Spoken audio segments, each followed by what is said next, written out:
Mana jawabnya dong? Halo guys, oke. Jadi hari ini kenalin dulu ya, nama kakak Karama. Di sini kakak bawa temen nih. Saya Ilham Nah, dan ada Kak Bani di sini. Halo, Kak selamat kenal Bani. semuanya. Saya halo dulu dong. Halo. Halo Kak Bani. Halo. Halo Kak Ilham. Iya, jadi- Oke. Ayo lanjut Kak Bani. Jadi di sini kita mau presentasi. Bullying itu salah satu pelanggaran hak asasi manusia. Ada yang tahu di sini bullying itu apa? Ayo, ada yang tahu Ada yang tahu nggak? bullying? Pasti semua orang tahu lah ya bullying apa. Ada yang berani jawab? Mau jawab nggak? Apa tuh? Rival. Ya bisa. Salah satunya salah bisa satunya. tindakan ya. Apa sih itu bullying? Ya. Ada yang tahu? Nah, aku mau jelasin. Bullying itu salah satu penekanan atau penindasan yang berulang-ulang secara psikologis atau fisik terhadap seorang yang memiliki kekuatan atau kekuasaan. Bullying merupakan sebuah tindakan buruk yang dilakukan secara sadar dan sengaja yang bertujuan menyakiti orang lain. Berarti ada yang mau ngasih contohnya nggak? Maksud dari gini, memukul badan bisa. Betul, mukul badan, menghina, terus satu lagi. Terus mukulin. Mukulin. Oke, bisa. Apa? Mengatai fisik Mengatai betul. fisik, Nah, salah satu bentuk bullying yang bentuknya itu Apa? Ngatain Bang, orang betul. tua. Itu sering banget. Aku juga ngalamin loh, aku juga ngalamin. Berarti kamu juga masih ada kata-kata orang tua ya. Jadi aku mau jelasin sedikit.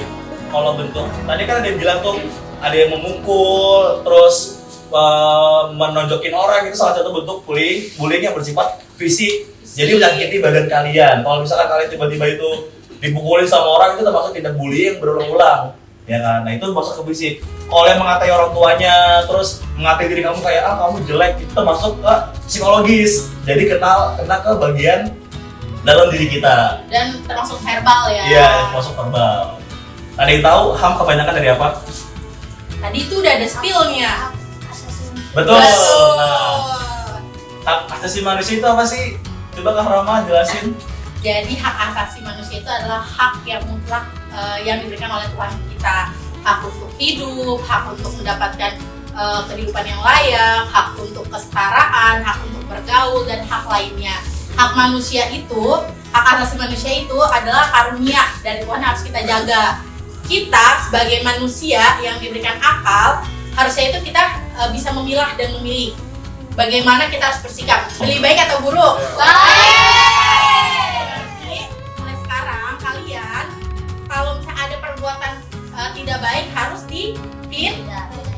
dihindari, betul. Ya, di sini ada data kasus bullying di sekolah. Data ini diambil dari tahun 2023. Kita dapat 23 kasus bullying di sekolah. Kasus pertama itu SMP 50%, kasus kedua itu SD 3%, kasus ketiga itu di SMA 13,5%, kasus keempat itu di SMK 13,5%. Ada yang tahu kenapa kasus SMP ini lebih besar daripada sekolah-sekolah lain? Nggak ada yang tahu.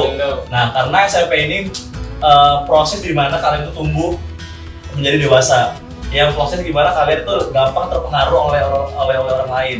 Dan di mana SMP ini mulai terbentuk kayak geng-gengan, terus semacam tim ataupun bentuk-bentuk kelompok lainnya yang bisa mempengaruhi kalian ke tempat yang lebih buruk gitu loh. Makanya kenapa tadi aku bilang SMP itu mulai rentan, karena proses besarnya bullying itu terjadi di SMP. Nah, tambah lagi pas SMP itu dimana kalian biasanya nih masa remaja itu kita lagi nyari jati diri. Nah, ini sangat dikhawatirkan dan kalian perlu berhati-hati untuk memilih teman. Terus di SMK dan SMA itu fase-fase yang lebih kecil. Kenapa lebih kecil? Karena mereka ini sudah mengerti tentang apa itu mungkin tujuan hidupnya udah mulai tertata, jadi nggak begitu penting urusan bully-bully begitu. Nah, di sini tuh ada beberapa faktor yang mempengaruhi bullying. Yang pertama itu ada faktor internal, yang kedua ada faktor eksternal, dan yang ketiga faktor situasional.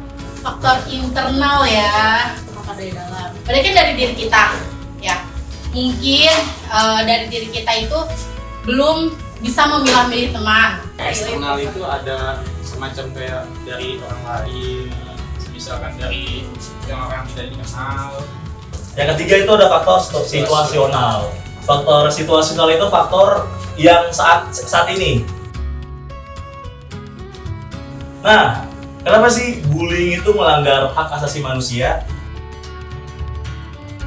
Yang pertama, Yang melanggar hak pribadi. Yang kedua, melanggar hak rasa aman. Yang ketiga, melanggar hak mengembangkan diri. Terus? Bagaimana cara mengantisipasi bullying? Nah, di sini ada 3 cara untuk antisipasi bullying. Yang pertama, memilih teman yang baik, yang selalu mendukung kita, gitu. Jadi kita nggak apa-apa kok nggak berteman ke semua orang. Kita cukup berteman sama orang yang mendukung kita, ya kan? Termasuk teman, keluarga itu salah satu faktor utama untuk membangun rasa percaya diri kita untuk lebih baik lagi. Jadi yang kedua ini faktor bersosialisasi. Kita pun harus bersosialisasi kepada orang-orang. Jadi membuat diri kita itu baik sama orang lain. Otomatis nanti orang lain juga akan baik kepada diri kita.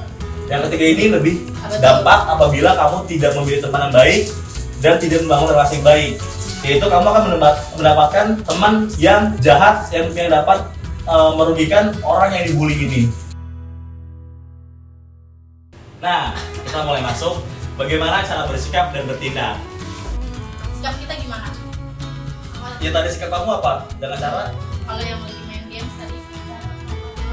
Nah, itu salah satu bersikap dan bertindak dengan baik biar kamu tuh tidak termakan omongan dia yang membuat diri kamu tuh emosi atau bahkan membalas omongan itu.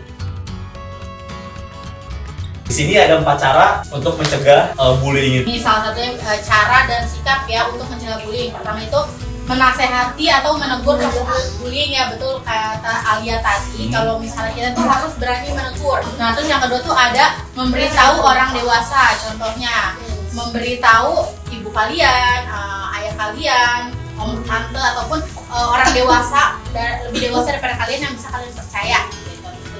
Dan terus ada mengikuti kegiatan bela diri nih. Terus yang keempat, ini yang paling penting, berani membela yang benar.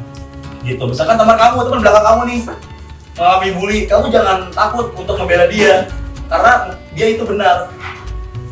Jadi nggak mungkin dong kamu membela orang yang membuli orang lain, itu tidak akan salah. Jadi kamu harus membela orang yang tertindas seperti itu. Di sini ada 5 tahapan bagaimana cara kita terhindar dari bullying.